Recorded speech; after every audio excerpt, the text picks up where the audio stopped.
Bismillahirrahmanirrahim. Alhamdulillahirabbil alamin. Nahmaduhu wa nasta'inuhu wa nastaghfiruh. Wa na'udzu billahi min shururi anfusina wa min sayyiati a'malina. Man yahdihillahu fala mudilla lahu wa man yudlilhu fala hadiya lahu. Asyhadu an la ilaha illallah wa asyhadu anna Muhammadan abduhu wa rasuluh. Allahumma salli ala Muhammad wa ala ali Muhammad kama sallaita ala Ibrahim wa ala ali Ibrahim. Wa barik ala Muhammad wa ala ali Muhammad kama barakta ala Ibrahim wa ala ali Ibrahim fil alamin innaka Hamidum Majid. Qala rabbi shrah li sadri wa yassir li amri wahlul 'uqdatam min lisani yafqahu qawli. Amma ba'd. Alhamdulillah, kita bersyukur Allah Taala dapat lagi bersama-sama untuk kita meneruskan tajuk pengajian kita berkenaan dengan tafsir, dan kita sedang bincangkan surah Al-Baqarah, dan kita ayat terakhir kita ambil adalah 141 surah Al-Baqarah, yang mana kita habiskan juzuk yang pertama. Alhamdulillah, juzuk pertama habis. Dan habis di juzuk pertama tu, macam saya terangkan, kita selesai dengan bahagian pertama, iaitu kandungan surah Al-Baqarah yang berkaitan dengan tajuk kenapa Bani Israel layak ditarik daripada mereka penguasaan. Allah Ta'ala agihkan di situ. Dia actually kalau kita lihat ayat pertama sampai 1 surah Al-Baqarah, macam mana 1 sampai 20 ayat surah Al-Baqarah, atau 1 sampai 39 surah Al-Baqarah, ia berkaitan dengan pendahuluan. 1 sampai 20 berkaitan dengan Quran sebagai hidayah. Apa manusia ni dengan Al-Quran macam mana? Ada mukmin, ada musyrik, ada kafir, lepas tu ada munafik. 1 sampai 20. Kemudian 21 sampai 39 Allah Ta'ala ceritakan berkenaan dengan penggunaan nikmat di muka bumi. Kemudian Allah Ta'ala terangkan berkenaan dengan antara nikmat Allah Ta'ala berikan adalah menjadi penguasa di muka bumi ini, kita ni. Sampai ayat ke-39. Ayat 40 sampai 141 dalam ayat berkenaan pecah 4 tajuk. Satu, ungkitan nikmat Allah Ta'ala kepada Bani Israel. Ungkitan nikmat Allah Ta'ala kepada Bani Israel. Ungkitan nikmat Allah Subhanahu Wa Ta'ala kepada Bani Israel. Ungkitan nikmat Allah Ta'ala kepada Bani Israel. Apa benda yang nikmat Allah Ta'ala berikan tu, Allah Ta'ala kata ya Bani Israel ladhkuru. Allah Ta'ala sebut hampir 3 kali. Allah Ta'ala sebut dalam ayat berkenaan. Start dari situ menceritakan berkenaan dengan 141. okey. Dia kata 40 48 peringatan dan teguran 40 48. 40 sampai 48. 40 48. Kemudian 49 sampai 79, di situ Allah Ta'ala terangkan keadaan Bani Israel bersama Musa alaihissalam. Keadaan Bani Israel bersama Musa alaihissalam. 49 sampai 79. Yang kita dah lalu kita bincangkan hari itu. Kemudian 75 sampai 123, 75 sampai 123 bersamaan dengan berkenaan dengan tajuk pendirian Yahudi yang sezaman dengan Nabi Muhammad SAW. Apa mereka buat dengan Rasulullah? Bila Rasul sampaikan dakwah dan sebagainya, apa mereka buat? Sebelum tu ayat 75 ada cantuman sikit. Mana ada 49 79 tu Musa dengan mereka, apa mereka buat? Lepas tu sambungan sikit, lepas tu 75 patah balik pasal ada kaitan dengan tajuk beliau tak terangkan berkenaan dengan diberikan kitab. Pasal lepas tu tak nak ungkit balik batang Musa. 75 sampai 123 pendirian Yahudi sezaman dengan Nabi Muhammad SAW. Apa mereka buat dengan Rasulullah? Rasulullah datang bawa wahyu, apa mereka buat? Apa tindakan mereka? Itu Allah tak terangkan. Kemudian keratan yang berikutnya, 124 sampai 141 dakwah Ibrahim alaihissalam dan pelepasan Ibrahim daripada dakwaan golongan terdahulu. Contoh maksudnya sini, nak asingkan Ibrahim daripada yang kita bincangkan baru ni, asingkan Ibrahim daripada apa-apa dakwaan yang dibawa oleh Bani Israel berkenaan dengan dia. Maksud orang Yahudi, Bani Israel ni pecah dua, satu Yahudi, satu Nasrani. Yahudi kata Ibrahim agama dia, Nasrani kata Ibrahim agama dia. So Allah Ta'ala buang, nak tolak, tak ada kaitan. Allah Ta'ala ceritakan start daripada ayat yang 124 sampai 141 berkaitan Ibrahim alaihissalam dan juga Ismail, benda Kaabah dan sebagainya, termasuk Yaqub punya kisah sebelum dia mati, dia cakap apa. So benda-benda ni kita kata sampai juzuk pertama habis, tajuk dia yang kita telah 1 sampai 20 hidayah Al-Quran, 21 sampai 39 berkenaan dengan tajuk nikmat Allah Ta'ala ke atas kita dan juga khilafah di muka bumi. Kemudian ayat 40 sampai 141 menceritakan kenapa Bani Israel layak ditarik daripada dia khilafah. Dan pecah 4 4 tajuk tadi. Ini berkaitan tajuk dia dengan apa, ungkitan nikmat Allah Taala kat atas mereka. Kemudian berkaitan dengan tajuk mereka dengan Musa AS, apa mereka buat. Kemudian berkenaan mereka dengan Muhammad SAW, apa mereka punya tindakan. Kemudian yang terakhir yang kita bincangkan baru ni adalah berkaitan tajuk kenapa mereka ini tak ada kaitan dengan Ibrahim AS. Itu tajuk dia, faham? So, sekarang ni kita masuk pada tajuk yang baru yang kita nak mulakan. Itu juzuk yang kedua. Juzuk yang kedua berkaitan dengan tajuk bagaimana mula-mula umat Islam ini diberikan kepada mereka ni khilafah. Ini macam ni kita dialihkan. Start daripada ayat ini, sekarang ni akan bincang orang Islam je. Kita bincang tentang Yahudi, Bani Israel. Lepas ni tak berjumpa dah. Kita akan jumpa tentang orang Islam. Kenapa mereka ni, macam mana mereka patut layak dapat khilafah di muka bumi ini. Baik, Allah Ta'ala mulakan dan start daripada ayat ni. Kalau siapa-siapa rajin, start hafal lah. Saya galakkan masa seminggu sekali kita ambil 2 ayat, 3 ayat, hafal ayat ni insya-Allah. Habis kita belajar satu juzuk, tafsir ni kan, buku ni kita belajar, habis Al-Baqarah. Sepatutnya hari tu dah habis Al-Baqarah. Saya lupa nak ingatkan. Macam sekarang ni, tak dapat juzuk pertama, juzuk kedua start lah. Jangan kata macam, tapi tak dapat juzuk pertama, tinggalkan dulu, tak apa. Hafal juzuk kedua dulu. Baik, jadi 2 ayat. Tapi saya tak nak buat, kalau saya buat sungguh-sungguh, saya soal pula start kelas, saya tanya soal nanti kan, mula lari tak datang kelas. Semua macam geleng kepala dah awal-awal. Tapi sepatutnya seminggu sekali 2 ayat, tak banyak. 2 ayat tak banyak. So ambil. Kalau siapa-siapa yang ada inisiatif, ingatkan diri setiap kali sebelum Selasa tu, dan seminggu yang datang ni kan, mana malam sebelum tidur, jangan cerita Korea dan sebagainya lah. Buat cerita lain, jangan tengok cerita ceramah, kan, cerita telenovela ke dan sebagainya. Ambil masa kosong, gunakan hafal Quran. Ambil 2 ayat. Ni ambil janji dengan diri sendiri. Ini janji dengan saya, tak janji dengan saya. Saya tak nak janji ni. Kalau saya janji dengan saya ni kan, saya tanya soalan dalam kelas. Okey. Jadi janji saya, janji pada diri sendiri, janji dengan Allah Taala, mana buat satu azam. Mana bukannya tunggu azam tahun baru je. Ni sekarang ni kita mula masuk juzuk kedua. Jadi, azam kita adalah start daripada sekarang, ya Allah, aku nak hafal 2 ayat sampai habis ni. Kan? Faham Okey, baik. A'udzu billahi minasyaitonir rajim. Sayaqulu as-sufaha'u minan nasi ma wallahum an qiblatihim allati kanu 'alayha. Qul lillahil masyriqu wal maghrib yahdi man yasha'u ila siratim mustaqim.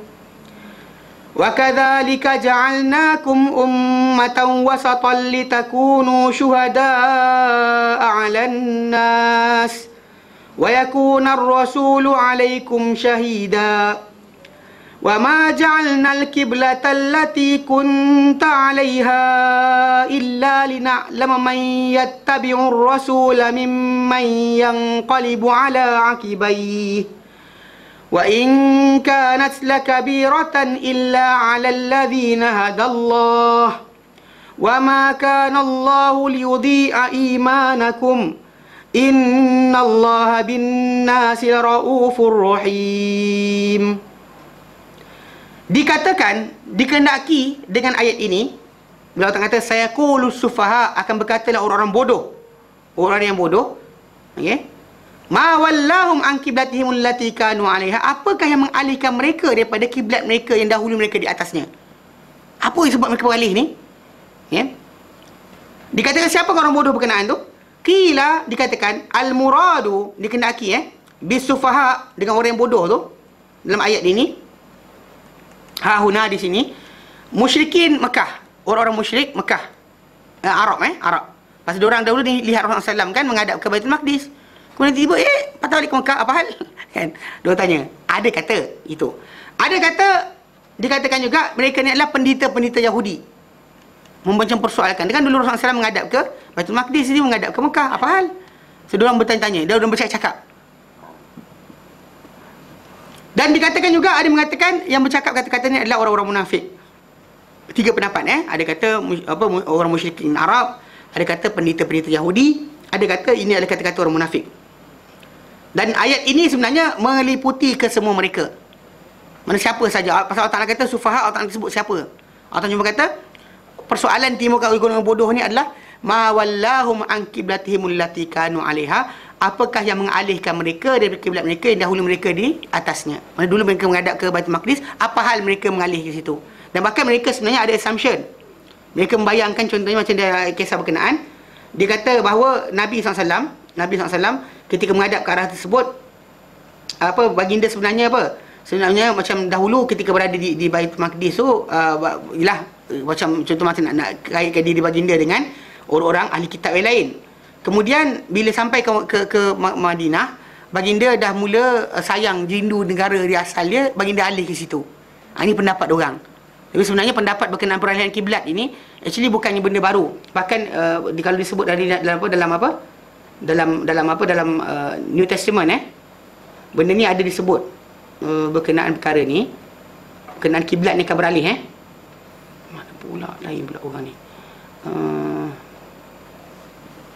Contoh dia, sekejap. Kiblat.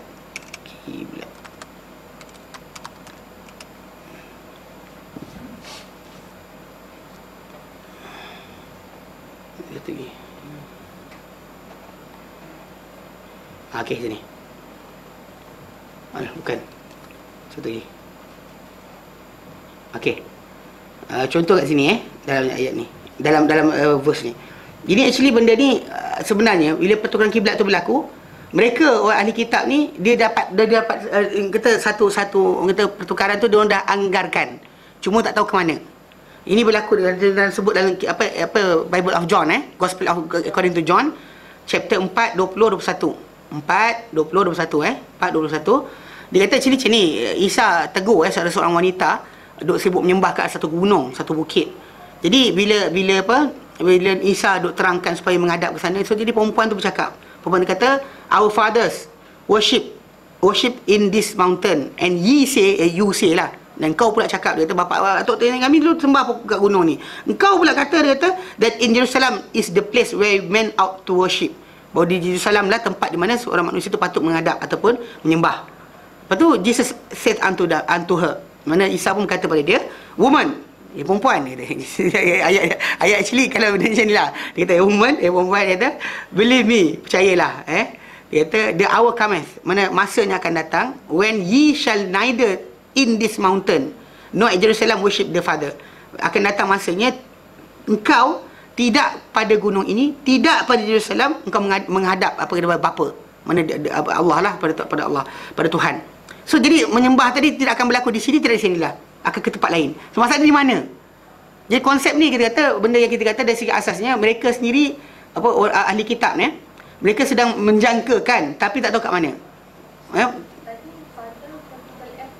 Pasal Allah lah. Actually bila F father maksud dia Allah lah. Pasal dalam Bible tak besar. 20 tu small f. 420 tadi. Ya. Dia punya father tu small f. Saya tak tengok dah pula. Kajian akak tengok. Our father tu patut nenek kami. Father bawah tu Tuhan. Tak, ini father. Ini salah baca ni. Our father, ini fathers. Ini father, the father. Belah the father. Okey. Satu tu kan silap faham kan, saya terang sekali lagi. Kan perempuan tu kata atuk nenek kami, bapa-bapa kami menghadap bukit ini dahulu untuk menyembah. Engkau kata dekat dengan Jerusalem. So jadi Isa kata perempuan berkenaan, wahai perempuan, masa akan datang nanti tidak kepada bukit ini, tidak kepada Jerusalem engkau menyembah the father. Siapa the father? Tu macam tu. Tak ada kaitan. Maksudnya kita kena notice lah. Bukan tak notice pun. Faham sekali. Concerning ayat tadi kita faham dah. Okey, tak ada timbul tajuk esok. Baik, jadi dia kata apa? Jadi bila dorang dahulu sebenarnya menantikan disebut. Nanti kita akan baca ayat yang akan datang. Bila Allah katakan dalam ayat yang akan datang, Allah kata alladzina atainahumul kitab. Orang yang kami beri kitab ni tahu benda berkenaan. Wa inna lana utul kitab yang alabuna annahu lakum min rabbihim, dan orang yang beri kitab kepada mereka ni tahu ia adalah kebenaran dari Tuhan mereka. So, itu kita akan datang nanti ayat berkenaan. Tapi konsep ni maksudnya bila benda ni musyrikin Arab tak puas hati, bercakaplah dia Muhammad balik pada agama kita. Penita Yahudi pun kata Muhammad lari ikut agama tu nenek dia. Okay? Orang munafik pula mempersoalkan untuk timbul keraguan. Jadi ayat tersebut sebenarnya timbul untuk semua mereka. Mana sufaha, orang-orang bodoh. Pasal Allah Ta'ala keterangkan. Wallahu alam, itu kata Ibn Katsir. Maksudnya kena pada semua mereka. Telah mereka Imam Bukhari daripada Al-Bara' bin Azib, bahawa Rasulullah SAW telah salat ke arah Baitul Maqdis selama 16 atau 17 bulan. Maksudnya lepas salat difardukan di Makkah, baginda menghadap ke arah Baitul Maqdis selama 16 atau 17 bulan. Menghadap ke arah Baitul Maqdis. Dan sedangkan dalam masa yang sama, Nabi kalau boleh, Nabi nak kalau boleh, kiblat baginda menghala kepada bait, tidak lagi kepada Baitul Maqdis. Nabi sendiri secara peribadi nak benda berkenaan. Dan baginda SAW awal solat bagi solat dan bahawa solat baginda solat awal solat asar awal solat yang solat baginda dengan solat yang mula nak menghadap kepada Baitul Maqdis, kepada Kaabah ni atau Baitullah ni. Solat awal solat baginda adalah solat asar, dan solat bersama baginda, kaum baginda, orang ramai pun solat bersama baginda. Lalu telah keluar seorang lelaki di kalangan orang yang solat bersama baginda, lalu melintas kepada dalam masjid dalam keadaan rukuk. Okey, mana orang-orang berkenaan, mana dia datang yang datang pada solat dengan baginda sallam, baginda melintas dengan orang berkenaan melintas dengan orang masjid dalam keadaan mereka rukuk. Lalu lelaki berkenaan berkata, aku bersaksi dengan Allah Ta'ala, demi sungguhnya aku telah solat bersama Nabi SAW sebelum ke arah Makkah. Kemudian baginda mereka berpusing dengan tengah solat tu, baginda pusing ke arah Baitul Maqdis. Mana ada pertukaran tu berlaku pada waktu asar. Mana ditukarkan solat berkenaan daripada arah Baitul Maqdis ke arah Makkah pada waktu asar. Jadi kalau kita perhatikan, mana Baitul Maqdis tu utara, kemudian Madinah, kemudian bawah dia baru Makkah. So perpusingan tu macam tu, lebih kurang. Mana pusingan tu. Cuma bincang lawan arah jam ke ikut arah jam. Wallahu ta'ala alam. Yang pentingnya pusingan tu berlaku. Mungkin para ulama menyatakan benda tu lawan arah jam. Yang pentingnya kita tahu pusingan tu berlaku. Pusing dan baginda Rasulullah pusing. Dia tafadaru kamahum qiblal bait. Bila mereka pusing ke arah mereka ni, dan macam mana mereka ke arah mereka, dan ke arah bait, dan dalam keadaan rukuk, dia kata dalam keadaan rukuk. Dan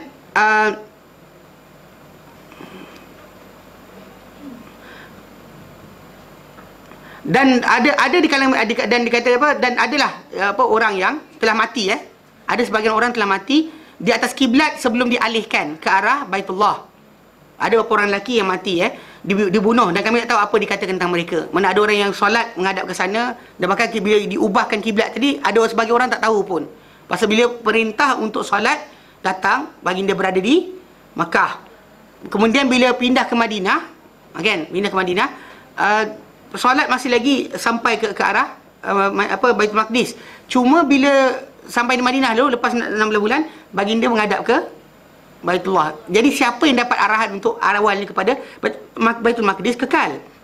Jadi ada orang di kalangan mereka ni yang tak tukar-tukar kiblat sampai mati, tak dapat tahu berita. Lalu Allah Ta'ala nyatakan dalam Quran, wa ma kana Allahu liyudhi'a imanakum innallaha bin-nasi laraufur rahim. Tidaklah Allah Ta'ala mempersia-siakan iman kamu, itu solat kamu. Sungguhnya Allah Ta'ala terhadap manusia ni maha lembut lagi maha penyayang. Diriwayatkan Imam Muslim hadis ni. Dalam hadis ni menceritakan berkenaan dengan macam mana kiblat tu dialihkan. Mana waktu solat asar, dan ketika rukuk, Nabi SAW beralih kiblat baginda daripada ketika rukuk tu dialih ke sana. Jadi kita kata dan Ibnu Abi Hatim diriwayatkan daripada Bara' bin Azib, beliau berkata dahulu Nabi SAW solat ke arah Baitul Maqdis 16 bulan atau 17 bulan, dan baginda suka kalau boleh dia hadapkan baginda ke arah Kaabah. Lalu Allah Ta'ala turunkan ayat Quran, qad nara taqalluba wajhika fis sama', demi sungguhnya kami telah lihat wajah bulang-aliknya wajah engkau ke arah langit. Falanwalliyannaka kiblatan tardaha, kami pasti akan alihkan engkau ke arah kiblat yang kau redai. Fawalli wajhaka syatral masjidil haram, maka hadapkanlah wajah engkau ke arah Masjidil Haram. Okey, lalu beliau berkata, lalu diarahkan wajah baginda ke arah Kaabah, dan berkatalah orang-orang bodoh di kalangan manusia, dan mereka adalah orang Yahudi. Dia kata apa? Ma wallahum an qiblatihim allati kanu 'alaiha, apakah yang mengalihkan mereka daripada kiblat mereka yang mereka dahulu di atasnya. Allah Ta'ala turunkan jawapan dia adalah qul lillahil masyriq wal maghrib, katakan hai Muhammad, milik Allah timur dan barat. Kalau yang mengarahkan aku ke arah Baitul Maqdis adalah Allah, yang suruh aku alih pun juga adalah Allah. Timur dan barat juga milik Allah. Sekarang Allah Ta'ala nak beri arah ke mana pun, kita wahyu Allah Ta'ala, ikut je lah. So, jadi kalau persoalan itu timbul daripada manusia, kalau dia kata Muhammad itu Rasulullah, kemudian dia kata apa hal kiblat ni diubah, Bukan segi politik, bukan dari segi masalah apa pertahanan, bukan dari segi masalah apa. Ini kena salah faham, jangan salah faham Ada orang dia ingat benda ni ada strategi. Tahu? Dia lihat Rasulullah, dia pandang Rasulullah sebagai seorang strategis. Tak, Rasulullah bukan strategis. Baginda adalah utusan Allah Taala. Rasulullah itu pangkat Allah Taala serah untuk baginda SAW. Bukan pangkat dia strategis, panglima perang, the best leader, tak, bukan. Itu bukan gelaran yang Allah Ta'ala bagi. Yang Allah Ta'ala bagi adalah utusan Allah Ta'ala. Penghadapan ke arah mana sekalipun dengan sebab apa? Arahan Allah. Itu sebab bila arah kiblat ni dialihkan, orang musyrikin atau Yahudi atau munafik bercakap, jawapan yang Allah Ta'ala suruh Nabi lafazkan adalah qul lillahil masyriq wal maghrib. Hai Muhammad, katakanlah milik Allah Ta'ala timur dan barat. Milik Allah Ta'ala. So dia nak hadapkan ke mana sekalipun, itu milik dia. Aku utusan Allah Ta'ala hanya ikut. Yang korang pergi persoalkan kenapa? Buat apa? Maksud dia jangan soalkan kenapa. Ini maksud dia jangan tanya kenapa. Kan? Dan bahkan benda macam ni kita macam ada orang kata macam kenapa? Di awal Islam atau akhir Islam macam ni. Solat siang hari baca perlahan. Solat malam hari baca kuat. Kenapa? Jangan tanya. When you ask ada masalah. Okay, mungkin ada assumption datang, boleh jadi barangkali agaknya sebab saya cakap tu sebab benda tak ada dalam nas. Sebab dahulunya ketika siang kalau solat nanti kena kacau dengan orang musyrik, jadi dia baca perlahan. Tapi Allahu Akbar kuat pula. Okey. Kalau malam tak apa. Baca kuat sebab orang musyrikin Mekah sibuk berpesta je, orang tak kacau solat. Ini pun masalah juga. Jadi ini perlukan berdalil. Pasal ikutkan daripada hadis Nabi SAW, Nabi solat tengah malam pun Abu Jahal, Walid bin Mughirah dan sebagainya datang dengar. Mereka dengar tengah malam Nabi datang solat tu, mereka pergi syuik dengar. Ada pemimpin Mekah datang mendengar Nabi baca tengah malam, nak dengar Nabi baca apa.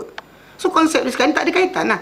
Sebab dalam Islam ni, why is not actually a good question to ask. Sebab apa? Sebab kita ni hamba Allah Ta'ala. Segala apa Allah Ta'ala tentukan, di kita ni hamba. So kita ikut je lah. Macam hotel tak bagi makan durian. Ya kita tahu kenapa kan. Contoh lain, contoh macam okay, swimming pool tak boleh pakai baju biasa. Tahu kenapa? Dia kata kena pakai swimming trunk. Tak pakai swimming trunk tak boleh. Kenapa? Tadi tu pakai seluar selek ni. Kenapa? Warna keluar. Antara macam ni, sebenarnya kain-kain kapas, kain cotton ni bila masuk air, dia akan hilang bulu-bulu dia ni. Benda ni akan pergi sekat. Kalau ramai duduk macam tu, dia mungkin kata seorang masuk, tak apa jadi, tak ada sangat kan. Tapi kalau 10 orang, 20 orang masuk dengan t-shirt biasa, so benda tu akan dissolve kan. Dia akan pergi masuk dekat dia punya filter, dia akan rosak. Filter akan rosak cepat. Itu alasan dia. Kalau ikut logik lah. Okay. Tapi dalam masa yang banyak juga macam etika pakai sudu lah, garpu dan sebagainya. Kenapa? Boleh tanya tak? Tak tanya kan? So benda tu actually memang dah actually dia turun-turun. So kita pakai macam tu je. So cara asasnya sebenarnya macam ni. Apa peraturan dibuat oleh tuan punya tempat, walaupun kita bayar duit, tapi kita tetap kena ikut kan? Allah Ta'ala sekarang pencipta alam ni, dia tahu apa patut, apa tak patut. Bila dia suruh kita buat je, jangan cakap banyak. Dia kata why? Why 3 rakaat not 4 rakaat? Why 2 rakaat not 6 rakaat? Jangan tanya soalan.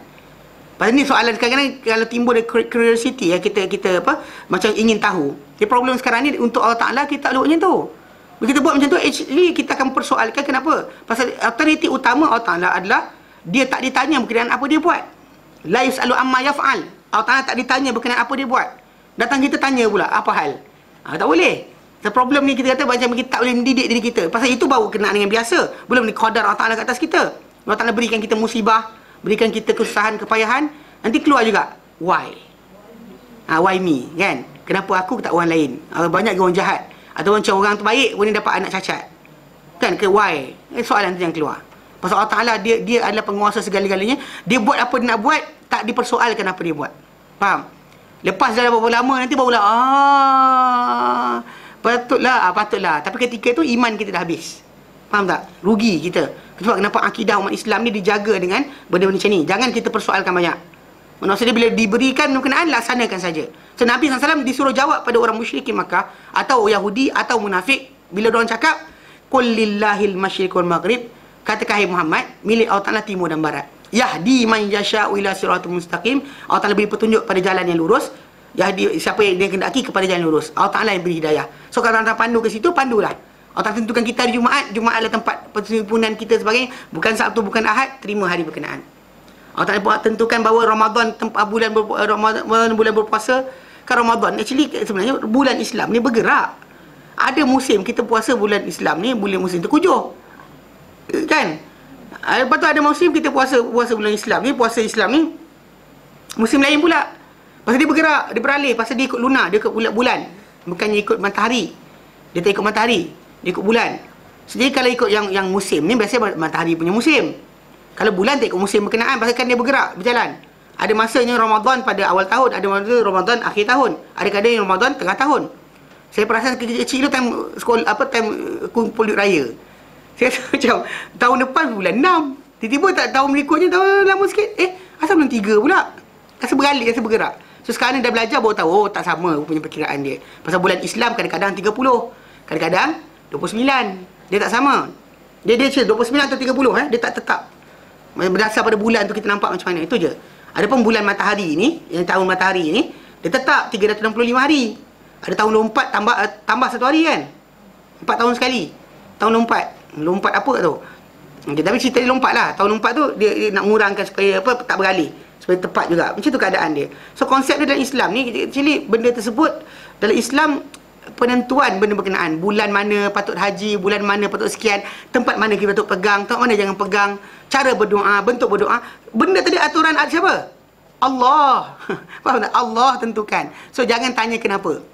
Faham? Tanya, kita kata nak belajar menjawab soalan orang-orang bukan Islam, kadang-kadang tu iyalah, tapi dari segi asasnya kita di atas akidah kita beramal. Kita percaya Quran itu daripada Allah Taala, Muhammad utusan Allah Taala. So jadi kita terus sami'na wa ata'na tanpa sebarang dakwa-dakwi. Jangan tanya soalan kenapa. Pasal orang yang bukan Islam dahulu, ataupun orang Yahudi atau munafik ataupun musyrik, bertanya bila Nabi alih kiblat, sedangkan persoalan tentang Nabi ni utusan Allah Taala dah timbul. Mana maksud dia nak alih ke mana pun diikut Allah Taala punya arahan. Tapi bila dialihkan ke arah sini, kita tanyalah, kenapa dia alihkan? Yang boleh alihkan maksud dia apa? Dia ingatkan benda tadi datang daripada keinginan Muhammad sallallahu alaihi wasallam sendiri. Tak. Benda bukan keinginan Rasulullah SAW. Ikut ingin Rasulullah, start awal lagi dia dah mula nak alih ke arah Baitullah. Tapi oleh kerana Allah tak berikan keizinan, tak suruh alih, maka baginda tak alih. Faham Okay, baik. Kelanatan dalam bab ini hadis-hadis yang banyak. Dan hasil keputusan tajuk ni adalah bahawa baginda Rasulullah SAW dahulu diperintahkan untuk menghadap ke arah satu batu daripada Baitul Maqdis di sana. Dan dahulunya baginda di Makkah solat di antara dua rukun. Mana rukun Yamani dengan rukun Hajar Aswad tu, baginda menghadap ke arah berkenaan Syam. Lalu dia hadap ke arah sana. Mana maksud dia sini? Ini Hajar Aswad, ini rukun Yamani. Belakang tu kan Ismail kan? Ke tak ingat? Ingat saja je yang ada Baik, sini empat. Sini Hajar Aswad, sini tiang Yaman, sini pintu Kaabah, sini makam Ibrahim, sini Hijr Ismail. So Nabi biasanya dulu solat, solat macam ni. Menghadap ke Baitul Maqdis tapi melintas tengah-tengah Kaabah. Mana Kaabah depan baginda, straight ke sana. Mana baginda takkan solat arah pintu, baginda takkan solat arah daripada sini, baginda takkan solat daripada terbalik ke sana. Nabi akan solat ke arah Baitul Maqdis, tapi daripada arah apa? Tiang yang menghadap Yaman dengan dua tiang yang menghadap Yaman tu. Okey, dia menghadap situ. Okey. Jadi maksud dia bila menghadap situ, maksud dia dua Hijr Ismail kat depan lah. So jadi benda tu menghadap ke utara, menghala ke arah Baitul Maqdis. Faham? Okey. Jadi dia kata baginda dulu solat di antara dua rukun, dua tiang Lalu baginda jadilah di antara di hadapan baginda ni Kaabah, dalam arah baginda menghadap ke arah mana? Menuju ke arah Baitul Maqdis. Nak menghadap ke sana, tapi letakkan Kaabah di antara baginda dengan tempat sana. Lalu apabila baginda berhijrah ke Madinah, baginda tak dapat nak kumpulkan dua sekali. Tak dapat nak buat benda yang sama. Pasal dah Madinah dah pergi tempat lain, dah utara. So Kaabah kat bawah ni. So macam nak menghadap ke arah yang sama, tak boleh. Okey. Tak boleh menghadap ke sana. Lalu Allah Ta'ala perintahkan baginda untuk menghadap ke Baitul Maqdis. Dan baginda berterusanlah urusan berkenaan di atas itu beberapa belas bulan. Ada kata 16, ada kata 17. Dan baginda banyak kan, telah membanyakkan doa dan juga pengharapan supaya dihadapkan baginda ke arah Kaabah. Baginda nak juga menghadap ke situ. Okey, dan ia merupakan kiblat Ibrahim alaihissalam. Okey, itu kiblat Ibrahim. Dan bahkan itu sebab kenapa macam kita bincangkan ayat sebelum ni, dalam ayat kita bincang 124 sampai 141 di mana macam Allah Taala tolak hujah-hujah yang menyamakan Bani Israel nak menyamakan Ibrahim dengan agama mereka. Allah Taala ungkit berkenaan pembinaan Kaabah. Pembinaan Kaabah supaya nak menunjukkan bahawa Ibrahim membina Kaabah. Kalau kamu betul di atas agama Ibrahim, kenapa Kaabah kamu tak agungkan? Itu maksud soalan dia. Kalau soalan dia gitu, mana Allah Taala beri kepada mereka, kalau Ibrahim bina Kaabah, kenapa kamu masih berdegil di atas tajuk tadi? Kamu tahu itu adalah kiblat bapa kamu Ibrahim alaihissalam. So kenapa kamu tak ada di situ juga? Itu soalan Allah Taala beri kepada mereka, macam satu hint, satu tanda yang mereka patutnya sedar. Dan baginda membanyakkan doa dan juga pengharapan supaya dihadapkan ke arah Kaabah yang ia merupakan kiblat Ibrahim alaihissalam. Lalu disahutlah kepada yang demikian dan diperintahkan baginda untuk menghadap ke arah Baitul Atiq. Itu Kaabah. Lalu baginda berkhutbah. Khutbah kepada manusia, orang ramai, dan juga memberitahu mereka perkara berkenaan. Dan solat pertama baginda solat kepadanya ada solat asar, semana yang telah datang dalam Bukhari Muslim dari riwayat Bara' bin Azib. Dia kata Nabi SAW asalnya solat asar, kita dah menghadap ke arah Baitul Maqdis. Kemudian diperintahkan dalam solat berkenaan untuk hadap ke arah Baitul Atiq, iaitu Kaabah Al-Musharrafah. Jadi dan pun ahli Quba ketika waktu berkenaan yang mereka dahulunya ketika Nabi kan masjid pertama Nabi bina sampai di Madinah adalah di Quba. Kan Nabi sebelum masuk Madinah, Nabi singgah di Quba, di situ Nabi asaskan masjid. Jadi bila orang dahulu berterusan solat ke arah Baitul Maqdis, tak sampai kepada mereka perkhabaran tentang solat kepada mereka, sehinggalah solat subuh solat fajar hari kedua, second day, mana Nabi tukar asar, kemudian maghrib dah menghadap ke Baitullah, maghrib dah tukar, isyak dah tukar, subuh dah tukar, subuh esoknya baru dia tahu, second subuh baru dia orang dapat tahu berkenaan dengan perkara tersebut. Ada kata subuh bukan subuh tu, subuh hari esoknya, bukan hari kedua, hari esoknya, mana subuh yang kedua. Jadi sebagian datang dalam Bukhari Muslim dalam Sahihain daripada Ibnu Umar bahawa beliau berkata, sedang mana orang ramai di Quba di dalam waktu solat subuh, tiba-tiba datang kepada mereka seorang yang datang. Dia tengah sembahyang ni, datang seorang yang datang, lalu dia berkata pada orang ramai tengah solat tu, sungguhnya Rasulullah SAW telah diturun kepada baginda malam, pada waktu malam, Quran, dan telah diperintahkan bahawa supaya menghadap Kaabah. Mereka tengah solat ni, orang tu datang bagi arahan tengah solat. Lalu mereka pun menghadap ke arah Kaabah. Tukar daripada menghadap ke arah Baitul Maqdis, menghadap ke arah Kaabah. Faham Okey. Dan wajah mereka kepada Syam, dan wajah mereka asalnya adalah kepada Syam. Mereka pusingkan wajah mereka ke arah apa? Ke arah Kaabah. Dalam hadis ini adalah dalil berkenaan dengan penasakhan, tidak memestikan tidak dimestikan hukumnya melainkan setelah pengetahuan. Maksud dia bila ada penukilan ditukarkan satu hukum dalam Islam ni, maka selagi mana tidak sampai pengetahuan, maka tak boleh dihukum orang yang berikutnya sebelum yang beramal dengan sebelumnya melainkan setelah ditahu. Ini sama ada dalam hukum Islam, itu melalui Quran dan hadis Nabi. Kalau dalam undang-undang macam tu juga. Undang-undang kan dulu macam tali pinggang keledar belakang tak wujud. Kemudian nak hukum orang yang tak pakai tali belakang ni, tali pinggang belakang, kena maklumkan, sebarkan, ikut masuk khabar, ikut radio, ikut televisyen, ikut sekian, semua sekali. Mungkin ada tempoh mungkin 30 hari, ada 3 bulan. Ni cara legislatif, cara perundangan. Lepas diisytiharkan semua orang tahu, then only siapa pelanggar kita saman. Faham? Macam dulu petak kuning tu. Asal dulu Malaysia tak ada petak kuning tau. Ke tak tahu? Tak tahu. Petak kuning tu iklan dia 8 tahun 80-an. Saya kecil-kecil saya tengok iklan kat TV. Petak kuning disediakan untuk apa? Dia sebut dalam televisyen tu, petak kuning disediakan untuk apa? Lepas dari itu baru kena saman. Sebelum tak ada. Tahun awal 80-an tak ada. Saya tengok semua saya berapa. Saya ingat lagi benda tu. Memang iklan di televisyen tu intensif. Beritahu tentang petak kuning kenapa, dan lepas tu siapa masuk petak kuning kena saman. Kan dulu kan orang masuk je, dalam kuning pun dia masuk sumbat kereta dia. Kan nampak ada kuning jangan masuk lah kan. Dia nampak kereta depan tu penuh, selagi mana tak jalan jangan masuk. Dia masuk lepas tu sekat jalan orang lain. So jadi benda berkenaan berlaku. Bila kita nak hukum orang yang masuk juga dalam simpang, sedangkan jam, peta kuning tu nak dilaksanakan hukum tadi kena isytihar sampailah sekali baru boleh. Faham?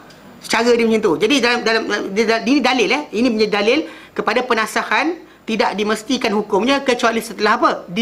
Pengetahuan mengenai tajuk penasahan berlaku. Macam orang-orang menghadap di Mekah dahulu, yang menghadap ke orang-orang di Kuba, selagi mana dia orang tak tahu, solat dia orang sah. Lepas tahu je, terus kena alih. Tak boleh dia orang kata macam, kejap lagi lah, Zuhur kan lah. Ni pagi ni kita dah solat, dah ni tak. Tengah-tengah semayang tu tukar. Within the solat sini tukar. Contoh juga macam kita kata, macam orang tengah solat, dia salah kiblat. Kita alihkan badan dia, ikutlah je, degil. Dia keras badan lah, orang tu tarik. Kan?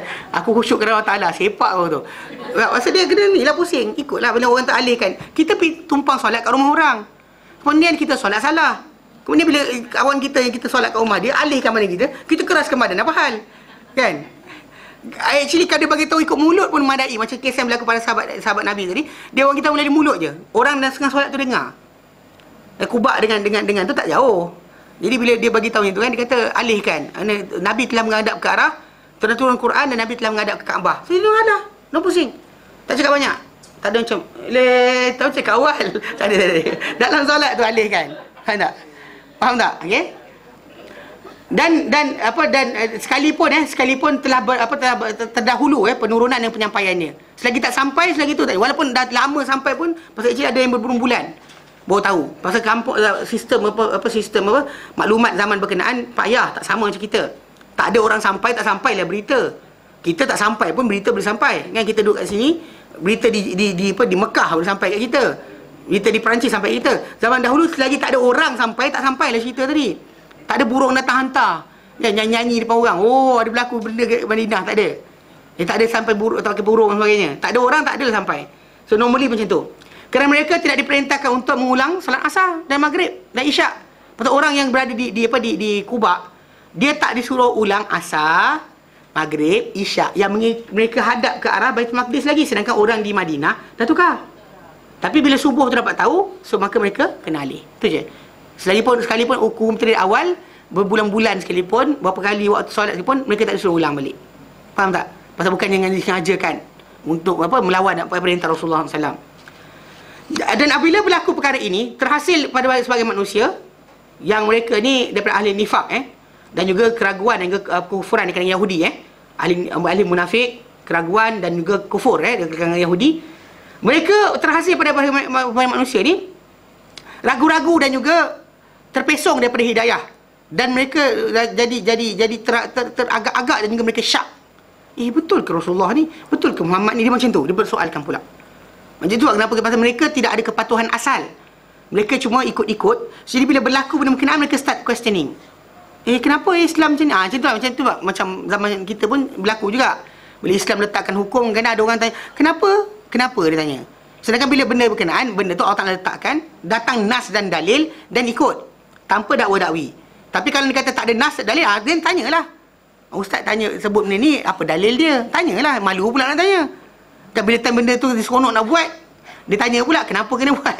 Dan datang ayat Quran tak tanya lagi. Ini sekarang ni orang kadang tak bagi dalil, tanyalah kenapa buat macam ni. Ada dalil ke? Kalau ada dalil, saya sami'na wa ta'na. Kami dengar, kami taat. Kalau dia kata tak ada dalil ni, ada masalah. Macam tu. Baik. Jadi dia kata, dan mereka berkata, ma wallahum an qiblatihim allati kanu 'alaiha. Mereka berkata, apakah yang mengalihkan mereka daripada kiblat mereka yang mereka dahulu di atasnya? Internet putus. Okey. Tak elok dia kot. Pasal baru ni dia kata masih lagi ada masalah. Equipment terbakar. Ni tak mentuk ni asyik kena ni. Siapa dah ulutkan bukan. Mereka kata, ma wallahum an qiblatihim allati kanu 'alaiha. Apakah mengalihkan mereka daripada kiblat mereka yang mereka dahulu di atasnya? Itu mereka berkata, apa hal ma lihaula, apa hal mereka itu, mereka ini sekejap menghadap ke sini, sekejap mengalih ke sini. Dia orang tanya macam tu.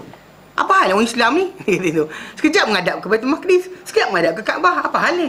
Allah Ta'ala pun turunkan jawapannya dan firman-Nya, katakan hai Muhammad, milik Allah timur dan barat. Itu hukum, peralihan dan perintah semua saja apa? Semua sekali milik Allah Subhanahu Wa Ta'ala. Bukan milik siapa. So, jadi dalam concerning perintah patut buat apa, tinggal apa dan sebagainya, juga milik Allah Ta'ala. Macam Islam, kita cerai di tangan lelaki. Islam tentukan. Perempuan boleh minta cerai, boleh ceraikan suami dia tapi dengan syarat, dengan sebab. Seorang suami boleh cerai bini dia tanpa sebab. Disebut je. Tapi kalau seorang isteri nak suruh suami dia ceraikan atau tak duduk dengan suami berkenaan, sila beritahu kenapa. Dan kena beritahu kenapa. Kena pergi mahkamah, tuan hakim, suami saya sebutlah aib dia sebagainya. Kena sebut, dia pukul bini ke, suka marah ke dan sebagainya kan. Marah bila garam tak ada dalam makanan, marah sampai sungguh ke, kata nak pergi pasar raya ke. Contohnya kan. Suami saya tak nak pergi pasar raya, tak layan saya dengan baik ke, kena sebut. Logik dia supaya kalau perempuan, pasal yang memudaratkan lelaki, perempuan tak memudaratkan. Perempuan tidak memudaratkan, lelaki memudaratkan wanita. Wanita jarang memudaratkan lelaki. Kecuali kes-kes yang jarang berlaku. Kalau normally yang menyebabkan sengsara ni lelaki. Jadi bila lelaki itu perangai tak senonoh, jadi patut diketahui oleh umum kenapa dia ni bercerai dengan isteri dia supaya tak ada orang kena lagi. Tapi mungkin ada orang perempuan nak kahwin dengan dia dengan alasan aku dah tahu karate, dia kurang ajar aku pukul. Itu terpulang. Jadi tajuk dia diisytiharkan. So that we know. Perempuan pula tak dia boleh tahu sebab dia kenapa. Kalau dia kata ada aib sekalipun, mungkin ada orang yang sesuai dengan dia. Boleh menyebabkan dia contoh macam tak sesuai dengan orang ni, tapi kalau seorang lagi benda tu acceptable. Keaiban tu acceptable. So dia boleh kahwin baru. Tu maksud sebenar yang kita kata pengertian para ulama bahaskan. Tapi dari segi asalnya, kenapa Allah Ta'ala punya hak jangan buat. Itu asal sebenarnya. Yang kita considering, kita reasoning ni cuma nak sedapkan hati kita je kerana tak faham. Tapi bagi orang-orang yang tak faham, kita ajarkan macam tu. Tapi dari segi asasnya, qala Allah Ta'ala, qala Rasulullah SAW, sami'na wa ta'na.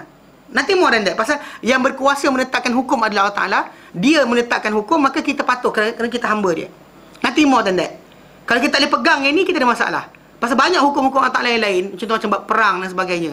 Kan kita ni peace loving creature kan. Kita kan Muhammad ni orang yang paling lembut. Tahu tak suruh dia pergi perang kat senjata. Ikut logiknya apa hal lah kan, apa hal lah. Tapi dari segi asasnya para sahabat keluar, para sahabat ni kan, kita kata apa yang dengar macam Abu Bakar radhiyallahu anhu, baca Quran dalam solat mesti menangis. Sampaikan Aisyah radhiyallahu anha bila Nabi SAW nak suruh Abu Bakar jadi pengganti dia untuk solat. Aisyah kata apa? Dia kata, ya Rasulullah, bapa aku ni Abu Bakar ni lelaki, orang yang lembut, hati dia lembut sangat. Dia baca Quran solat mesti menangis. Jadi kata janganlah kau jadi. Nabi kata Allah Ta'ala tak nak kecuali Abu Bakar juga. Walaupun itu sifat dia. Tapi Abu Bakar radhiyallahu anhu kita lihat, bila time berkenaan dengan orang-orang murtad dan sebagainya, orang-orang ini dia keluar, dia berkeras. Lepas dia kata, dia lihat ini tajuk dia sekarang ni, mereka dari segi asasnya kalau boleh benda tak nak buat. Tapi kerana arahan Allah Ta'ala, patuh dengan perintah Allah Ta'ala, maka dilaksanakan. Even though benda tadi akan memburukkan nama dia. Burukkan nama, kan buruk nama. Kata lembut, kata macam ustaz lah, kalau ustaz mengamuk marah orang kan, mesti orang kata macam, kata ustaz marah orang. Betul tak? Kan kalau dia bermain ustaz ni mesti diam, astagfirullahalazim kan, pakai kancing ni kan, jalan astagfirullah kan. Orang bayang macam tu. Tak, tapi masalah sekali kalau ustaz marah, ustaz ni marah, okey. Tak boleh terima kan, betul tak? Okey. Sekarang ni para sahabat radhiyallahu anhum, mereka lagi baik daripada mana-mana manusia yang ada sekarang.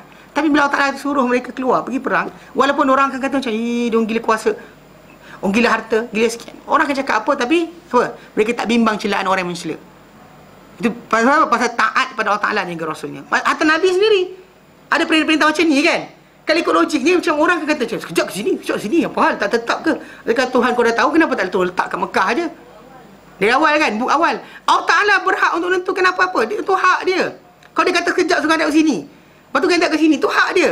Dia tukar, hari ni kalau dia tukar, kalau dia tukar. Itu hak dia. Tapi sekarang wahyu dah putus. So tak ada hak sesiapa nak menukar perkara tersebut. Jadi kalau kata Rasulullah SAW hidup lagi, dan nak tukar pula, menghadap ke Kutub Utara, dan kita menghadap ke Kutub Utara. Tanpa seorang dakwa-dakwi. Tanpa seorang persoalan. Sebab apa? Sebab Allah Ta'ala, dia adalah Tuhan yang menghukum, yang memperlakukan dan memerintahkan semua urusan ni, semua hak milik dia. Nothing for us, tapi semua terpulang pada dia. Dan di mana saja kamu menghadap, maka di situ wajah Allah. Tak ada masalah. Semua kamu menghadap, kita dah baca ayat sebelum ni. Wahai semua kuntum fa'ulu hujung, apa dia kata, di mana saja kamu menghadap, maka di situ wajah Allah Ta'ala.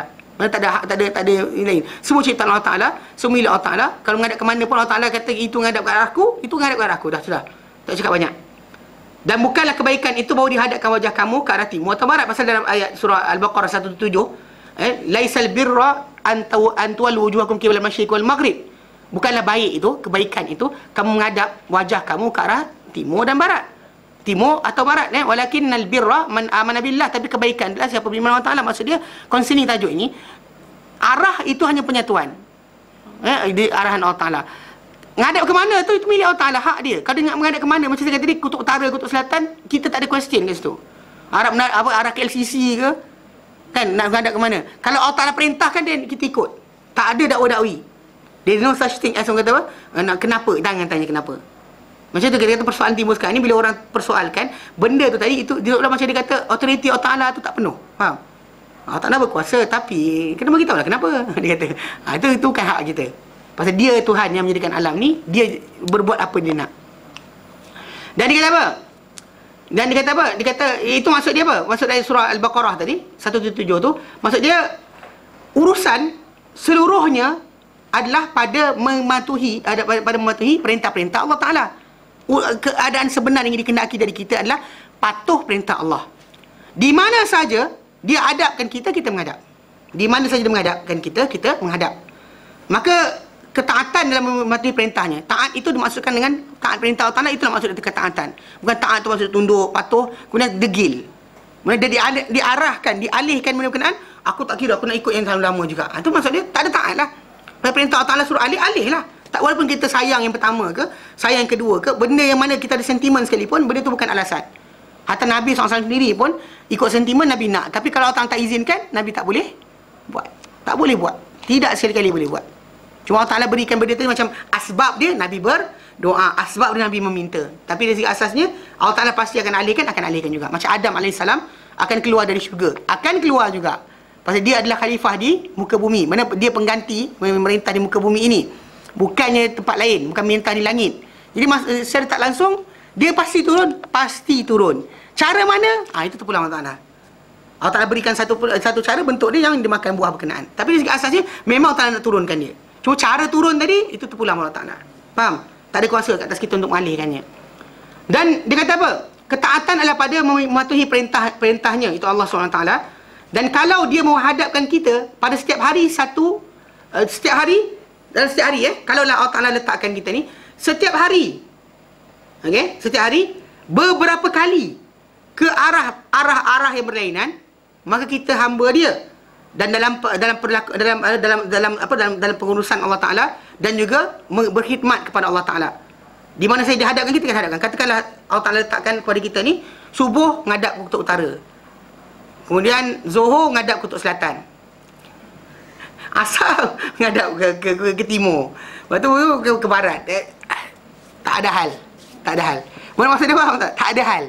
Kita dalam kisah berkenaan, Tuhan tanya apa hal, itu hak dia. Kemana dia suruh menghadap. Tak ada cakap banyak. Faham? Kalau disuruh kita akan hadap. Di mana kita dihadapkan kita akan menghadap. Kerana dia Ta'ala Maha Tinggi.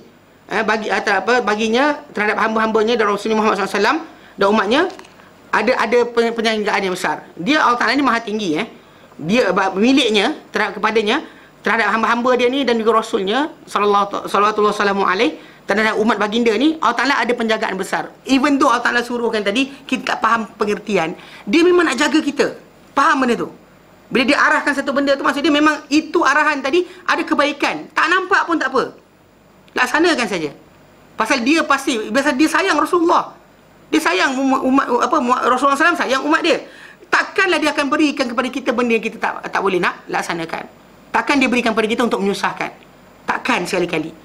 Jadi sebab kenapa kita kata mana-mana keadaan sekalipun, kalau berkali-kali dia arah sekalipun, itu kebaikan untuk kita akan mengetahui, kecuali dia umumkan.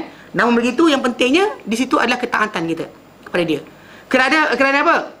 Kerana dari situlah Allah Ta'ala jadikan penjagaan besar. Tadi Allah Ta'ala jadikan, tunjukkan mereka kepada kiblat Ibrahim. Kiblat Ibrahim, Khalilur Rahman, kekasih Ar-Rahman. Maksudnya kita dapat lihat dalam kisah-kisah yang berlaku, bahawa memang Baitul Maqdis dibina oleh Ibrahim, dan juga yang ini pun dibina oleh Ibrahim. Tapi Ibrahim berkiblat sebenarnya kat mana? Di mana dia solat menghadap ke mana? Kita tak tahu. Tapi dalam masa sama, di sini Allah Ta'ala telah tunjuk pada kita kiblat Ibrahim yang sebenar di mana tu. Bila mana Allah Ta'ala isytiharkan kepada Bani Israel bahawa mereka tak ada kaitan dengan Ibrahim, dengan menzahirkan tajuk apa? Kaabah. Untuk menzahirkan apa? Ini adalah kiblat Ibrahim Khalilullah, Khalilur Rahman. Dan Allah Ta'ala jadikan penghadapan mereka kepada kiblat berkenaan berasas kepada nama Allah Ta'ala, yang Baitullah. Sana Baitul Maqdis, di sini Baitullah. Saya hadap ke sini lagi, lebih besar lagi kedudukan dia. Di sini nama Allah Ta'ala di situ. Tidak ada nama yang lain digandingkan di situ. Dan dia adalah rumah yang paling mulia, rumah Allah Ta'ala yang paling mulia di muka bumi ini. Kerana ia adalah daripada binaan Ibrahim Khalilullah dan alaihi salam. Dan kerana ini Allah Ta'ala nyatakan, bila ditanya tentang perkara ini, dia kata, katakan hai Muhammad, milik Allah Ta'ala timur dan barat. Dia beri hidayah pada siapa-siapa yang dikehendaki ke jalan yang lurus. Okay. Dan telah diriwayatkan oleh Imam Ahmad daripada Aisyah radhiyallahu anha, baginda SAW telah bersabda, berkenaan dengan apa? Berkenaan dengan ahli kitab. Berkenaan ahli kitab. Nabi SAW nyatakan, sesungguhnya sesungguhnya mereka ahli kitab ni, la yahsuduna, mereka tak mendengki kita ni, tak dengki, hasad kepada kita, ala syai'in, ke atas sesuatu, kama yahsadu ala yaumil jumu'ati, sebagaimana mereka dengki pada kita terhadap first yaumul Jumaat, hari Jumaat. Mereka dengki pertama pasal dalam syariat mereka tak diajarkan untuk berkumpul dan berhimpun pada Jumaat. Tapi hari Jumaat tu hari terbaik, hari itulah hari pertama mana Adam AS dijadikan hari Jumaat dan sebagainya. Diorang tahu, dia actually benda berkenaan mereka tahu. Tapi dalam syariat mereka tak dipandu untuk menghala ke Jumaat. Kemudian yang tu Sabtu. Soalan saya satu kemudian lagi Sabtu. Datang pada kita Jumaat, Nabi kata mereka tak dengki pada kita terhadap sesuatu sebagaimana mereka dengki pada first Jumaat. Yang kita ditunjuk pada mereka dan mereka sesat daripadanya. Mereka tersesat daripadanya. Pasal mereka tersesat sebab apa? First thing first, sebab para anbiya mereka ditarik dalam keadaan mereka tidak patuh. Kan Nabi Isa AS diangkat Allah Ta'ala dalam keadaan mereka tengah terabur lari, tinggalkan Isa. Dan juga Nabi Musa AS dimatikan oleh Allah Ta'ala dalam keadaan apa? Kaum dia terpisah daripada dia 40 tahun. So bila diorang datang beri macam, hari apa lah? Tu hari apa? Hari apa lah? Kan? So, apa tak? Konsep dia, maksud dia, kalau sepatut mereka diberikan satu syariat pembetulan tentang hari berkenaan, Musa akan berikan. Tapi oleh kerana mereka dah terpesong bertentangan dengan para anbiya mereka, menentang nabi-nabi mereka, maka Allah Ta'ala jadikan mereka tidak ada ilmu tentang hari yang sepatut mereka berkumpul. So first thing first, Jumaat, yang kita ditunjuk padanya oleh Allah Ta'ala kepadanya, dan mereka sesat daripadanya. Dan mereka juga tak dengki kepada mana-mana benda sebagaimana mereka dengki terhadap alal qiblatil lati hadanallahu laha wa dhallu anha, ke atas kiblat yang Allah Ta'ala tunjukkan kita kepadanya dan mereka sesat daripadanya. Memang mereka terlupalah. Pasal banyak kita kata, kalau ikutkan dalam sejarah, Taurat dan Injil terpesong, rosak dan sebagainya sebab para anbiya mereka tidak berhadir bersama mereka sehingga akhir hayat. Faham tak? Jadi mereka terlupa, tak tahu mana satu. Mungkin ada orang yang alim, yang baik dan sebagainya, dilupakan, bahkan tinggal tidak dijadikan rujukan. So in the end, diorang tak tahu mana patutnya kiblat yang sepatutnya mereka menghadap. Dan ke atas qaulina khalfal imam, dan mereka dengki juga, geram, tak suka pada kita. Antaranya juga ke atas kata-kata kita di belakang imam, amin. Kita kata amin tu pun diorang marah sangat. 3 benda. Diorang tak suka lah orang tahu benda sama. Apa yang para malaikat diajarkan kepada para malaikat untuk katakan, kita sebut benda sama. Pasal ini amin ni actually benda ni lafaz-lafaz yang dilafazkan oleh malaikat untuk siapa-siapa yang berdoa. Kan? Faham tak? Ini actually lafaz yang Allah Ta'ala ajarkan kepada mereka, dan didapat pula dalam Islam pun amal benda yang sama. So diorang tak puas hati lah. Kalau kita dapat benda lain, mungkin diorang kata macam kami macam malaikat, korang tak macam malaikat punya amin. Tiba-tiba macam malaikat juga. Jadi lagi dia menyampah. Dalam kiblat hari Jumaat diorang tak jumpa, tak tahu mana satu hari patut mereka buat perhimpunan dan sebagainya. Kemudian tak tahu hari mana apa tak tahulah. Yahudi tak tahulah. Sabtu Nasrani. Actually pasal itu kita kata mereka tak sempat sampai pada penghujung. Pasal syariat kan ikut tertib, kan ikut keadaan ni. Penghujung kehidupan para anbiya mereka tak bersama mereka. Faham tak? So mereka tak tahu mana satu yang patut. Nasrani Ahad pun sama juga, tapi dia orang kata Good Friday. Good Friday good because Jesus is hang on the cross on the Friday, dia kata Jesus died for our sin on dia kata Good Friday. Itu pendapat mereka dari segi kesalahan je lah. Yang pentingnya hari Jumaat tu hari paling mulia. Tapi mereka tak dapat. So jadi Nabi kata antara juga kiblat. Pasal mereka tak tahu arah kan. Pasal bila ikut zaman Sulaiman AS, zaman Daud AS, dah jauh dah. Jauh daripada para anbiya yang sebelumnya. So di situ kita kata mereka ni masih terpinga-pinga. Pasal mereka asyik datang para anbiya mereka tentang. Datang para anbiya mereka tentang. Kiblat diorang sepatutnya masih lagi Baitul Maqdis lah. Sepatutnya. Tapi sekarang ni macam berterabur, tak tahu ke mana. Vatican kot. Vatican Saya tak pasti ke mana. Tak tahu tak kiblat ke mana. Zion tu actually sana lah, Baitul Maqdis lah. Gunung dekat sana. Gunung Zion tu. Kat sana.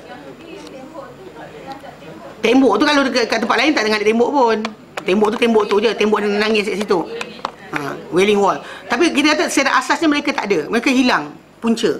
Nak kait dengan Ibrahim tak ada kaitan. So Ibrahim tak menghadap ke situ. Faham tak? Diorang tak tahu. Mana tak ada dalam Bible menunjukkan Ibrahim menghadap ke situ. Bina tempat ibadat macam Nabi Muhammad SAW. Sampai di Quba, Nabi bina masjid. Tapi Nabi tak menghadap ke Quba. Faham tak? Pembinaan seorang Nabi terhadap satu tempat ibadat dan sebagainya tidak menyebabkan dia kena sembah ke situ. Soalan sekarang ni, Ibrahim menghadap ke mana? Itu tiba tajuk. Jadi last kali kita ni umat Islam dipandu ke atas kiblat Ibrahim alaihissalam. Faham? Asal pasal tu Allah Taala highlightkan di akhir, macam saya kata tadi, akhir surah Al-Baqarah, surah juzuk pertama surah Al-Baqarah, Allah Taala highlight tentang kisah Ibrahim bina Kaabah dengan Ismail. Kenapa Allah Taala highlightkan? Untuk tunjukkan bahawa rumah tadi Ibrahim bina dan itulah kiblat dia. Faham? Baik. Dan Allah nyatakan lepas tu, wa kadzalika ja'alnakum ummatan wasatan litakunu syuhada 'alan nas. Dan demikianlah ja'alnakum ummatan wasata. Kamu ni umat pertengahan. Jadi kita terang apa pertengahan tadi. Ni wasatiyah ni zaman sekarang ni macam unik. Litakunu syuhada 'alan nas, supaya kamu menjadi saksi ke atas manusia. Wa yakuna ar-rasulu 'alaikum syahidan, dan rasul ke atas kamu menjadi saksi pula. Berfirman Allah Taala menyatakan, hanyalah kami alihkan kamu ke arah kiblat Ibrahim alaihissalam dan kami pilih ia untuk kamu supaya kami jadikan kamu ini umat yang terpilih. Supaya kamu di hari akhirat nanti akan menjadi sebagai saksi ke atas sekalian umat. Kerana seluruh mereka ni dan bahawa seluruh mereka ni akan mengiktiraf untuk kamu dengan kelebihan. Dan wasat yang dimaksud itu pertengahan tu maksud dia di sini adalah terpilih dan terbaik. Terpilih dan terbaik. Bukannya masa wasatiyah ni maksud dia orang pergi kuil kita kuil, orang pergi masjid kita masjid, orang pergi ceramah, orang konsert kita konsert, nari nyanyi. Bukan. Ni kadang saya tengok pelik kan, jadi ustaz pilihan ni kena menasyid dulu. Tak pandai nasyid tak boleh. Macam bila pula kerja ustaz ni menasyid? Sedap kot. Oh ya ke? Inilah masalahnya menyanyi lah. Ada biasanya nari. Dulu siapa ingat kata. Maksud kalau nari pandai benda zapin ke, nari sekian ke ustaz lah. Jadi dulu saya ingat dulu bila ada penyanyi tu masuk Malaysian Idol, bukan Malaysian Idol. Kena Fantasia. Dulu. Diorang tengok semua macam AF kan. Maksud dia penyanyi ni pandai menyanyi. Boleh baca Quran. Boleh berzanji. Boleh bernasyid. Boleh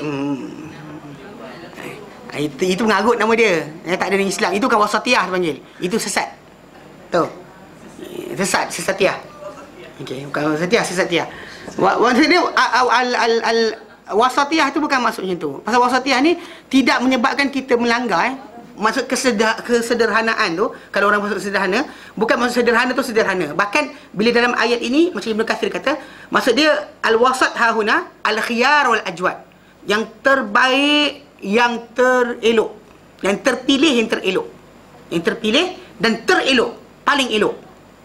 Sebenarnya dinyatakan oleh orang Arab orang Quraisy, dikatakan tentang Quraisy, mereka ni adalah Arab paling ausat dari segi keturunan dan juga dari segi rumah, paling pertengahan. Paling pertengahan. Bukan maksud dia diorang duduk tengah-tengah. Tak Arab, bukan maksudnya tu. Maksud dia Quraisy ini rumah paling tengah, maksud paling elok. Paling elok, paling terpilih, paling bagus dari nasab dan juga rumah, keluarga, dari keluarga terbaik. Itu keluarga Quraisy. Bukannya maksud dia rumah dia tengah-tengah. Maksud dikatakan tentang Quraisy ni, mereka ni ausatul Arab, Arab paling ausat. Bukannya ausat tu maksud dia paling paling ni tu Timur Tengah tu kan, maksud Timur Tengah. Syarqul Ausat tu kan, maksud Syarqul Ausat tu maksud dia Timur Tengah. Maksud timur yang terpilih, the best. Ada arah timur is actually this is Orient. Timur ni semua timur. So timur terbaik mana satu? Itu dia Al-Ausat tu. Bukan maksud dia timur tu, maksud dia timur tengah. Tu timur tengah. Kata timur tengah duduk sana dekat Jepun tu ke China? Tak pun Malaysia kan dia kata. Kawasan timur tengah di Malaysia contohnya. Bukan maksudnya tu, maksud dia kawasan timur yang paling elok, paling baik, paling bagus. Tu Ausat tu. Tahu timur tengah sekarang macam mana datang perkataan dia? Ini timur tengah. Apa pasal timur tengah?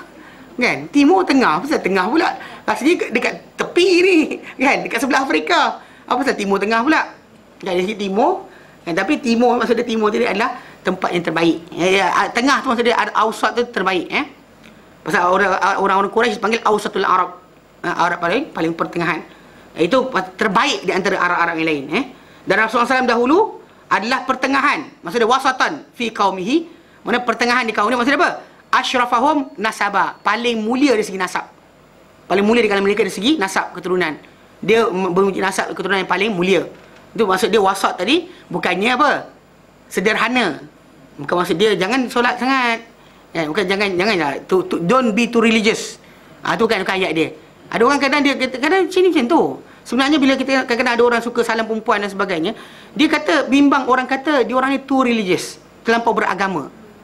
So kita mix up. Nari sikit boleh, baca Quran, solat. Kemudian salam-salam, pegang-pegang, tak gambar, peluk-peluk dan sebagainya. Tak apa, tak ada hal, dia kata. Itu bukan Islam. Itu bukan wasat ini maksudkan. Wasat ni terbaik, the best. The best dari segi apa? Segi akhlak kita, ibadah kita, akidah kita. Itu penting sekali. 3 perkara tu ibadah, akidah, akhlak. Baik. Okey. Dia kata dan yang paling afdal solat yang paling afdal adalah solat asar. Kan solat paling asar, solat asar solat paling afdal dan dinamakan solat asar sebagai al-wusta.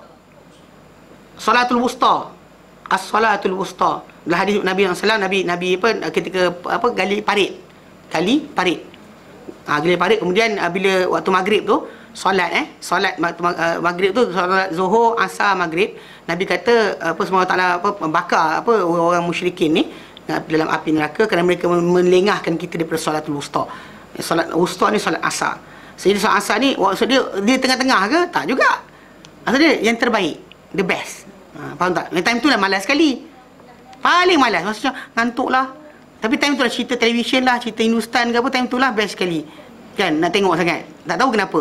Tapi time tu lah dia kata time malas. Ciri macam tu, time macam mata nak menuh je kan. Kadang-kadang sampai lewat semayang asar. Sebab kenapa solat asar ni solat yang kalau dia kata seorang tu lewatkan, para sahabat zaman dahulu menyatakan kami tak melihat orang melewatkan solat asar kecuali orang yang munafik saja. Itu tanda mereka lihat. Okey. Jadi dia kata solat yang terbaik adalah perkataan wasat dia dengan wusta tu wasat. Okey.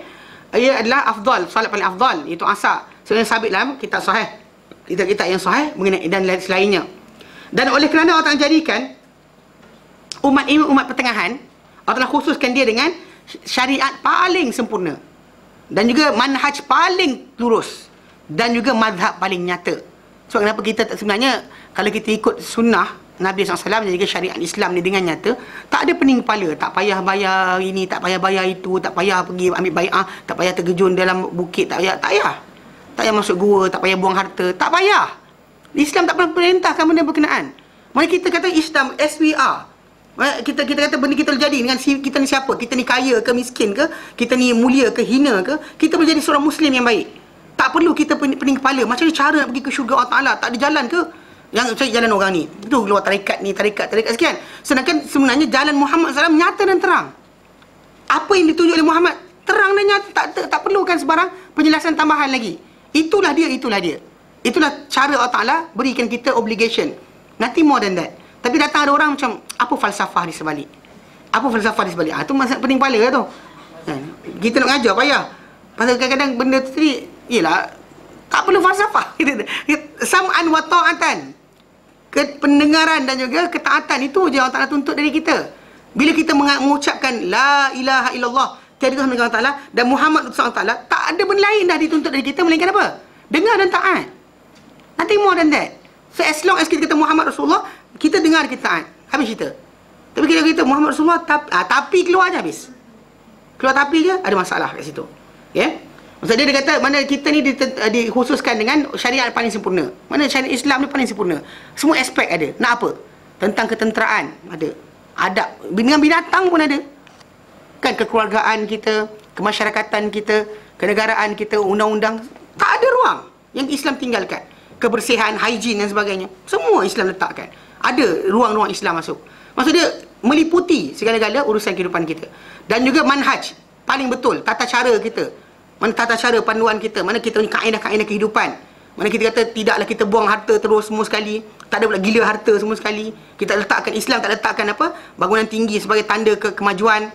Islam tak letakkan apa kemajuan elektronik sebagai benda-benda sebagai matlamat. Bukan. Okey. Dan mazhab juga paling nyata. Laluan kita paling nyata. Tak terpesong pun. Cuma kita saja yang silap faham, kita ingatkan benda tu tak betul lagi. Kok tak sampai lagi. Itu salah kita. Tapi Islam terang dan nyata, clean cut, tak ada masalah dah. Kita je yang ada masalah dalam salah faham. Ada separuh tu salah niat. Itu kita berlaku. Sebagaimana Allah Ta'ala firmankan dalam Quran dan surah Al-Hajj ayat 78, Allah Ta'ala nyatakan, a'udzubillahi minasyaitanirrajim. Huwa jtabakum, dialah Allah yang memilih kamu. Wa ma ja'ala 'alaikum fid dini min haraj. Tidak ada dijadikan untuk kamu, ke atas kamu dalam agama ini sebarang kesempitan. Millata abikum Ibrahim, inilah agama bapa kamu Ibrahim. Kita tak disuruhkan apa kena take kamu ni ke korban manusia, tak ada korban manusia. Agama lain-lain penting, banyak korban manusia dan sebagainya. Pelik-pelik bukan. Macam bagi Kristian kena korbankan Isa baru dapat pahala lepas depan dosa, pening kepala. Kan mana boleh orang lain berdosa, orang lain pula kena mati pula. Kenapa? Kan kita kata logik, tak logik langsung. Tak ada sikit pun logik di situ. So kita kata Ibrahim AS punya agama adalah paling tepat. Tak ajar kita untuk sekian, ajar kita patuh pada Allah Ta'ala. Ini agama kita paling lurus. Huwa sammakum muslimin, dialah Allah Ta'ala menamakan kamu sebagai orang-orang Islam. Min qabl, sebelum dari ini. Wa fi hadha, dan juga dalam ini. Sebelum ni pun dia menamakan kamu ni sebagai muslim. Sekarang ni pun sebagai muslim juga. Liyakuna ar-rasulu syahidan alaikum, supaya menjadi rasul itu sebagai saksi ke atas kamu. Wa takunu syuhada 'alan nas, dan kamu menjadi saksi ke atas orang ramai. Orang ramai lain kamu jadi saksi pula. Rawal Ahmad, demikian Ahmad, an Abi Sa'id daripada Abi Sa'id. Qala, beliau berkata, dalam sabda Rasulullah SAW, yud'a Nuhun yaumal qiyamati, akan dipanggil Nuh pada hari kiamat. Fayuqalu lahu, dikata pada Nuh, hal ballaghta, kau dah sampaikan ke wahai Nuh? Kau sampaikan tak? InsyaAllah Allah Ta'ala tanya dari kiamat nanti bukan setakat kerana tak tahu, tapi Allah Ta'ala tanya kan tadi supaya menjadi penyaksian kepada yang lain. Pasal timbul tajuk bila Allah Ta'ala tanya pada Nuh, kau dah sampaikan belum? Fayaqulu na'am, Nuh kata ya, dah sampaikan ya Allah. Lalu dipanggil kaum dia pula. Fayud'a qaumahu, dipanggil pula kaum dia, qaumuhu. Lalu dikata pada mereka, hal ballaghakum, Nuh sampaikan tak kepada kamu? Lepas tu mereka berkata, ma atana min nadhirin wa ma atana min ahad. Tak datang kepada kami sebarang peringatan, tak ada siapa datang pun. Mana ada? Dia kata macam tu. Ini apa? Oh, penafian. Dia tak nak jawab, tak nak. Dia tak nak ngaku. Mana ada? Okey. Lalu dikata pada Nuh AS, siapa menjadi saksi kepada kamu? May yashhadu lak, siapa menjadi saksi kepada engkau? Lalu dia berkata, Muhammad wa ummatahu, Muhammad dan umat dia. Berkata Rasulullah SAW, fadzalika, maka itulah qauluhu, firman Allah Ta'ala ketika itu, wa kadzalika ja'alnakum ummatan wasata, demikian kami jadikan kamu ni umat pertengahan. Maksudnya umat terbaik. Kamu je mensaksikan kepada orang lain. Pasal kita nanti akan berkata apa? Ya Allah, dia sampaikan. Mana apa bukti kau? Ni, Quran kata. Al-Quran ini tidak, dia adalah firman Allah Ta'ala yang tidak ada kebatilan di awal atau akhirnya. So, jadi kita kata memang itu adalah penyaksian yang betul, nyata. Allah Ta'ala kata Nuh sampaikan, so Nuh sampaikan. Kita akan bersaksi dengan menggunakan Al-Quran. Faham? Maksudnya itu kita kata pasal kita ni beriman Quran, Quran itu adalah hujah kita, maka kita akan kata Quran akan kata. Itu macam tajuk dia. Okay? Dan demikian dikatakan wa ja'alnakum ummatan wasata. Al-wasat dia kata adalah adil Lalu kamu akan dipanggil, Rasulullah kata, kamu akan dipanggil, fatashhaduna lahu bil balagh, kamu akan menyaksikan untuk Nuh AS dengan penyampaian. Thumma ushhidu alaikum, kemudian aku akan disaksikan ke atas kamu. Aku jadi saksi atas kamu pula. Yang diriwayatkan oleh Imam Bukhari, Tirmizi dan Nasai dan Ibnu Majah. Dan diriwayatkan Imam Hakim dan Ibnu Bardawih, dan lafaznya milik Ibnu Bardawih, daripada hadis Mus'ab bin Thabit, daripada Muhammad bin Ka'ab Al-Qurazi, daripada Jabir bin Abdullah, beliau berkata, telah menyaksikan Rasulullah SAW satu jenazah pada Bani Salamah. Nabi saksikan jenazah Hadir, Nabi saksi, Nabi hadir satu jenazah, Nabi hadir. Dia syahidal janazah bukan maksud saksikan, maksud dia hadir. Kalau syahidal ghazwata pun sama juga, bukannya menyaksikan peperangan, maksud dia hadir peperangan. Okey. Lalu Nabi Jabir bin Abdullah kata Nabi datang hadir menghadiri jenazah daripada Bani Salamah. Lalu aku dahulu di tepi Nabi SAW, sebelah Nabi SAW, di tepi Rasulullah SAW. Lalu Nabi bersabda kepada mereka, sebagian mereka, lalu berkata sebagian mereka, wallahi ya Rasulullah, la ni'mal mar'u kadza kana, la ni'mal mar'u kana laqad kana afifan muslima. Demi Allah, wahai Rasulullah, dia ni orang mati ni tadi sebaik-baik individu, sebaik-baik orang dahulu ketika hidup tu dia orang baik, paling baik. Laqad kana afifan muslim, dia ni adalah orang yang menjaga dosa, menjaga tak nak berdosa, memelihara, menjauhi dosa, dan dia seorang muslim. Wa kana, dan mereka, dia ni dahulu, dan mereka puji kepada dia dengan kebaikan. Lalu baginda Rasulullah nyatakan, anta bima taqulu, engkau dengan apa yang kau cakapkan, Lalu berkata seorang lelaki, dia kata Allah beritahu mengenai apa yang dalaman. Adapun yang nyata pada kami, itulah nyata pada kami. Apa nyata pada kami daripadanya, itulah dia. Maka Rasulullah kata apa? Wajabat. Maka wajib orang ni, wajib untuk dia mendapat kebaikan, wajib keampunan. Kemudian baginda datang menghadiri menjenazah pada Bani Harithah, kumpulan yang lain. Ni Jabir bin Abdullah pun datang juga. Wa kuntu ila janibi Rasulullah, aku berada di sebelah Rasulullah. Lalu berkata sebagian mereka, dia kata, ya Rasulullah, seburuk-buruk orang ni lah orang dia. Okay? Dulu-dahulunya dia ni kasar, keras, lafazzan, dia ni benar-benar fazzan ghaliz, mana keras, kasar. Lalu mereka puji ke atasnya dengan keburukan, sebutlah dia jahat, gangster, something sebagainya. Lalu baginda kata pada sebagian mereka,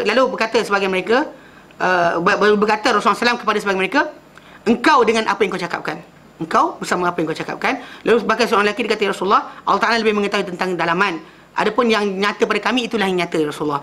Lalu baginda berkata, wajabat, wajiblah orang ni mendapat kemurkaan Allah Ta'ala. Yang tadi dapat keampunan, yang dapat kemurkaan. Pasal apa yang disaksikan oleh orang ramai. Berkata Musa bin Thabit, lalu berkata kepada kami, ketika itu Muhammad bin Ka'ab sadaqa Rasulullah SAW, telah benar Rasulullah SAW. Kemudian Muhammad bin Ka'ab membaca ayat Quran, wa kadzalika ja'alnakum ummatan wasatan litakunu syuhada'a 'alan nas. Demikianlah kami jadikan kamu umat yang terbaik untuk kamu supaya kamu menjadi saksi ke atas manusia. Jadi bukan hanya umat terdahulu, hatta sesama kita ni pun sama juga.